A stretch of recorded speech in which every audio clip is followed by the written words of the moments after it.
तो गोटे कनसर्न आम पाखे वर्तमान रहुची कि बहुत लोक वर्तमान हॉस्पिटल एडमिशन हो सारा पर मेडिकल एडवाइस विरुद्ध रे से माने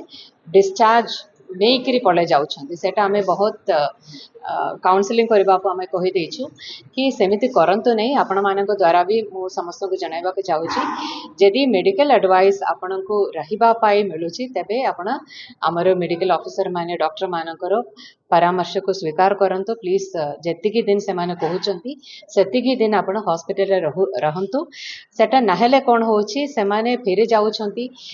सेठी पुणी सेटा स्प्रेड करिवार गोटे स्कोप रहुची एंड सेकेंडली सेठी पुणी तांकर सिचुएशन खराब हेकरी रिलैप्स हेकरी पुणी हॉस्पिटल आसीबार गोटे सिचुएशन रहुची सेतिपाई मेडिकल एडवाइस विरुद्ध रे आपण माने डिस्चार्ज मागे कि जानतो नहीं जबरदस्ती जानतो नहीं।